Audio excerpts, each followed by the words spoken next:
kita hadirkan. Tapi kalau ngomongin soal pernikahan, ini kita akan hadirkan bintang tamu lainnya. Di pernikahannya, dia menemukan satu hal tentu saja yang tidak diinginkan oleh pasangan lainnya. Kan pengennya kalau menikah menjadi keluarga sakinah, mawaddah warahmah.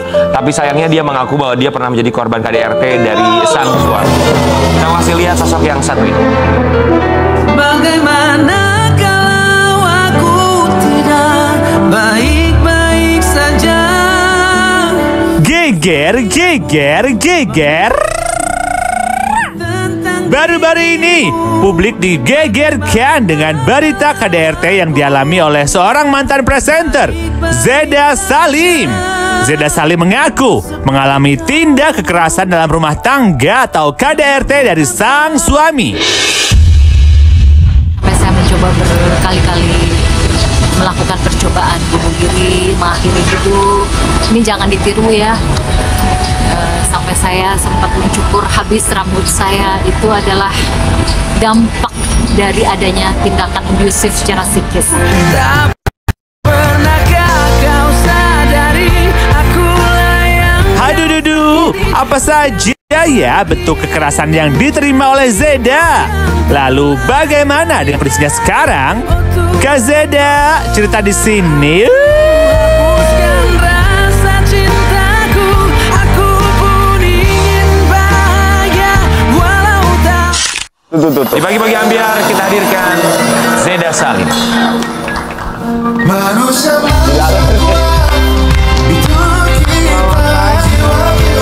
Selamat pagi, Mas Zeda Salim. Silakan.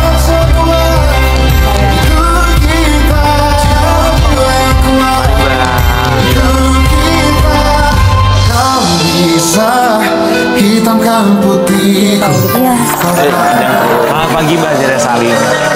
Selamat pagi, assalamualaikum. Waalaikumsalam. Kak Zeda hampir mirip kayak ini ya, Natalie. Ya. Oh, Masya Allah. Apa kabarnya Mbak Zeda Salim? Alhamdulillah ala kulli hal, sehat. Sehat ya? Alhamdulillah. Kita yang pasti ikut prihatin atas apa yang terjadi dalam rumah tangga Mbak Zeda Salim. Terima kasih. Tapi untuk datang ke sini juga pasti tidak mudah untuk bisa menceritakan itu semua, bukan untuk membuka luka lama, tapi untuk membuat yang lain juga tentu saja berhati-hati dan juga bisa mengambil hikmah dari setiap cerita. Mbak Zeda Salim, kami semua di sini mengucapkan terima kasih banyak. Mbak Zeda Salim, Tangannya. dalam benak Zeda Salim ketika menjadi korban KDRT, apa pikiran Zeda Salim saat itu? Hancur. Tidak punya harapan hidup. Merasa sendirian. Merasa harkat, martabat, marwah saya sebagai seorang wanita, terutama istri, ditindas. Apalagi ini psikis ya. Tidak sehari dua hari, hitungan minggu bulan sembuh, ya. Tapi ini akan berkepanjangan dan saya masih harus terus berjuang untuk pulih sehat. Seperti apa cerita dari Zeda Salim? Sesaat lagi tetap di pagi-pagi ambiar.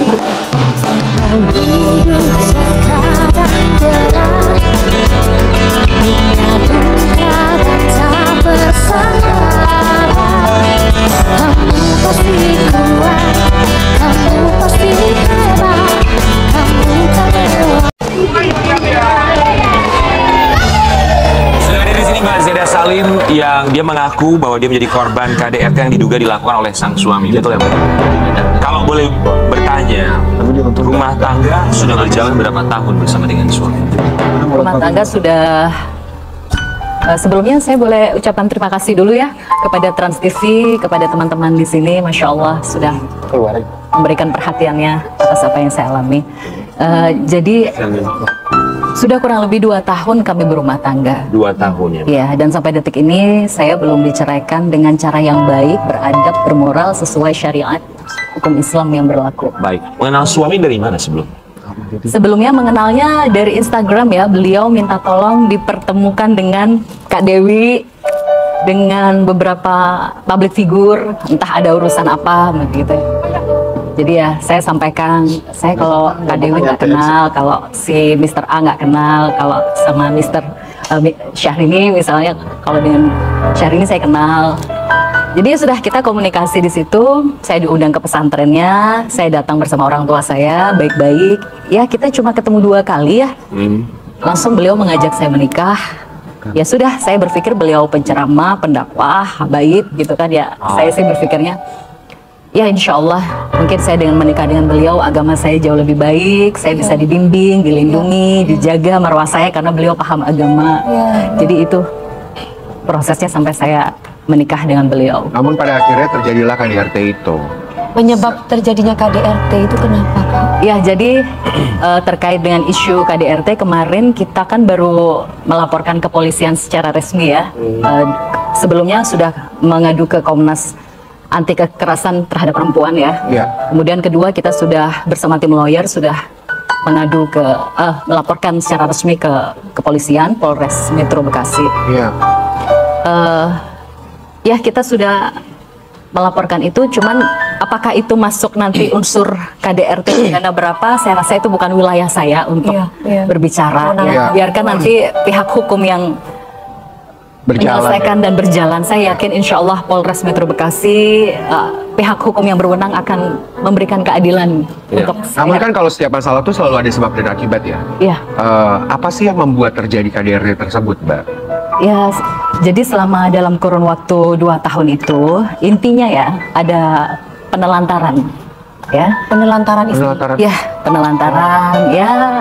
Sehingga Mbak komplain gitu. Saya terlantar, saya sebagai istri tidak dinafkahi lahir maupun batin secara layak ya. Dan saya tidak diakui, disembunyikan sebagai seorang istri. Jadi padahal pernikahannya tapi bukan sah, pernikahan sah secara agama. Ya, secara pernikahan sah secara agama. Pernikahan sirih gitu ya. Disaksikan para habaib dan juga keluarga saya. Pernikahannya sah secara agama. Penelantaran itu terjadi setelah berapa lama menikah? Saya menikah tahun 2021 ya. Jadi di awal 2021 itu sudah ada penelantaran kurang lebih 2 sampai 3 bulan. Lalu di tahun berikutnya ada penelantaran lagi kurang lebih setengah tahun. Penelantaran ini nggak pulang gitu ya, Mbak? Ya, nggak pulang. Iya, saya nggak didatengin gitu. Jadi gini. Sebenarnya, kalau nggak didatengin, beliau tinggal di mana? Kita kan beda rumah. Beliau kan punya pondok. Beliau punya pondok pesantren, saya punya rumah sendiri. Posisinya waktu itu di Bekasi gitu ya. Itu beberapa unsur adanya dugaan tindakan abusive secara psikis. Kemudian yang paling penting itu adalah sebagai istri, bukan hanya disembunyikan, tidak diakui, itu kan saya bisa dapat fitnah ya. Zina lah apalah, padahal saya dihalalkan atas nama Allah begitu dengan saksi-saksi yang sah dalam hukum syariat agama gitu. Cuman yang membuat saya benar-benar hancur, ditelantarkan itu sudah hancur sih ya. Gimana sih seorang istri nggak didatengin, nggak dinafkahi lahir batin secara layak, nggak diakui, disembunyikan, itu sudah menghantam mental saya. Tapi ada satu lagi yang lebih menghantam mental saya itu adalah ketika saya sebagai seorang istri yang seharusnya memiliki hak untuk hamil, punya anak, tapi tidak diperbolehkan hamil, tidak diperbolehkan punya anak. Bahkan mohon maaf, mohon izin ya, pada saat akan memberikan nafkah batin dalam arti berhubungan suami istri, beliau tidak mau menyentuh saya kalau saya tidak menyiapkan alat kontrasepsi.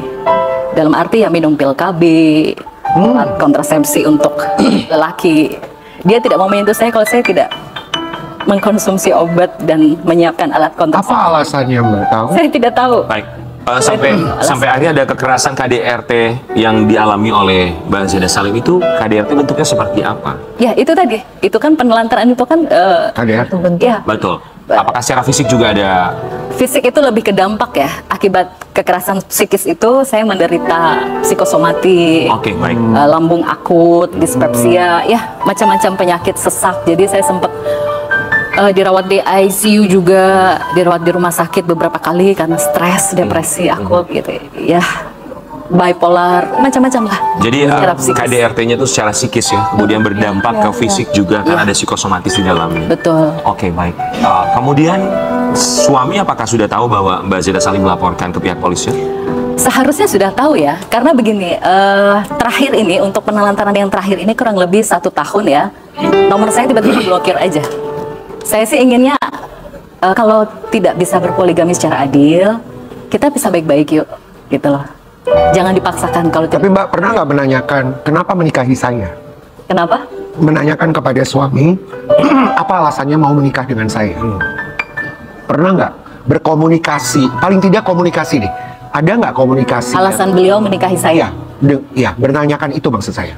Ya, saya pernah sih menanyakan alasan itu. Beliau sih menjawabnya ya kamu wanita baik, kamu menutup aurat, agama kamu baik, ya kamu kelihatannya orangnya sabar gitu. Dan saya kan juga selalu ngalah ya sama beliau. Cuma hanya perempuan mungkin dari kata-kata yang enak di telinga yang membuat akhirnya saya juga selama menikah dengan beliau sih saya nggak pernah nada tinggi. Saya tuh bahkan di saat saya salah pun ya, saya sujud di kakinya, saya minta maaf. Di saat saya nggak salah, maaf. Di saat saya nggak salah, beliau yang salah, saya cium tangannya, saya sujud di kakinya. Saya coba selama ini berusaha jadi istri yang baik. Dan kemudian yang paling menyakitkan hati saya itu adalah saya tidak dibolehkan hamil, saya tidak dibolehkan punya anak. Saya harus dipaksa memakai atau menyiapkan alat kontrasepsi gitu ya, baru saya akan dinafkahi batin gitu ya sebagai seorang istri. Pesannya gimana gitu ya? Mohon maaf Kak Dewi, saya ini seorang istri yang dihalalkan atas nama Allah. Saya bukan pelayan budak seks yang cuma melayani dia di ranjang lalu saya ditinggal gitu aja. Saya nggak boleh hamil, saya nggak boleh punya anak.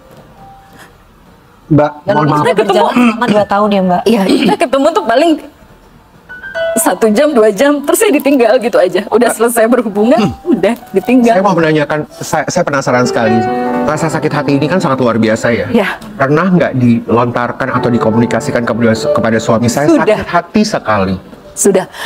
Saya sampai melakukan tindakan pelaporan ke Komnas Perempuan, sampai ke hukum. Itu ikhtiarnya sudah luar biasa untuk tindakan persuasif. Mbak bilang kan ada pelantaran. Pelantaran itu kalau misalkan Mbak dinikahi selama Islam 3 bulan 10 hari apabila tidak mendapatkan nafkah lahir maupun batin kan sudah dinyatakan talak. Itu saya kurang paham masalah agama ya. Itu intinya saya belum diceraikan dengan cara yang baik. Paling nggak talak itu kan harus muncul gitu. Tadi dibilang bahwa selalu menggunakan kontrasepsi.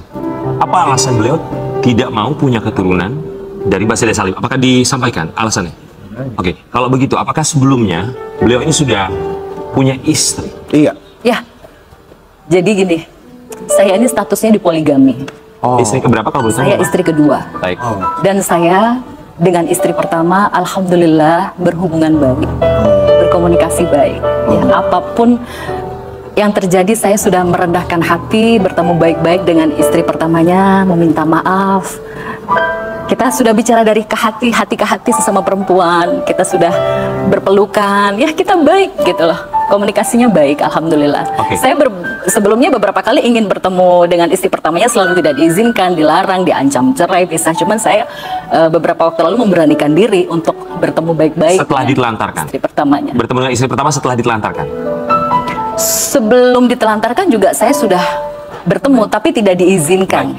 Ketika hubungan dengan suami baik-baik saja, ketemu dengan istri pertamanya, atau setelah ada renggang dalam hubungan rumah tangga, baru ketemu dengan istri pertama? Dari awal saya sudah ingin ketemu istri pertamanya, sampai saya nunggu di pondoknya tuh saya tidur di mobil tuh dari malam jam 11 sampai pagi jam 7. Terus saya tidur di gerbang depan pondoknya, nggak dibukain pintunya. Berarti sebelum menikah memang belum pernah bertemu dengan istri pertamanya? Belum, karena tidak diizinkan. Baik, dari istri pertamanya beliau punya berapa anak? 4 kalau nggak salah, 3 atau 4 ya. Dan beliau sampai sekarang bersama dengan istri pertamanya. Iya. Istri pertama ada komunikasi ke Mbak Zeda Salim setelah kasus ini akhirnya menjadi viral dan juga Mbak Zeda melaporkan ke pihak polisi? Untuk saat ini belum ada, tapi beberapa minggu lalu ya, beberapa bulan lalu kita sudah silaturahmi, kita baik-baik gitu.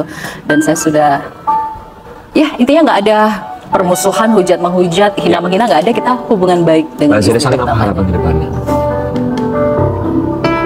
Gini, jadi itu tadi ya, harapan ke depannya ini kan sudah dilakukan langkah persuasif ya. Sebelumnya sudah banyak sekali ulama-ulama besar yang memediasi masalah rumah tangga kami ini selama kurang lebih 2 tahun, dikarenakan adanya ketidakadilan dalam poligami, hak-hak saya yang dirampas sebagai seorang istri dan sebagainya. Bahkan termasuk ulama besar, Habaib ya, IB ya, itu juga sudah memediasi kami dan sudah menegur keras suami saya untuk bersikap adil, Kalau tidak, ya diceraikan dengan cara yang beradab. Buatkan surat karena ini pernikahan secara agama agar saya terhindar dari fitnah begitu. Tapi perintah dari seorang guru, seorang ulama besar itu sampai detik ini tidak dijalankan. Bahkan terakhir saya datangi pondoknya baik-baik. Saya minta, yuk kita selesaikan baik-baik. Saya bicara kepada beliau, kamu sudah melakukan kekerasan psikis terhadap saya. Tapi tahu jawabannya apa? Dia menertawakan saya. Dia menertawakan. Jadi sampai detik itu pun saya masih beri kesempatan beberapa hari. Saya tunggu apakah dia ada itikat baik untuk menelpon, menyelesaikan ini dengan cara yang baik. Saya nggak mau masalah rumah tangga saya dibawa ke media seperti ini. Saya nggak mau. Baik. Dan saya nggak mau lagi ada korban-korban perempuan lainnya. Cukup berhenti di saya. Mbak Zeda Salim, kita berharap yang terbaik untuk Mbak Zeda Salim. Amin, Apapun itu insyaallah. kedepannya, semoga dilapangkan terus hatinya, Iya. dimudahkan segala ikhtiarnya, Amin, bisa insyaallah. mendapatkan putusan yang terbaik untuk Mbak Zeda Salim, dan yang pasti diberikan kesehatan fisik dan juga mental pastinya ya. Amin. Dan berbicara mengenai kesehatan, sobat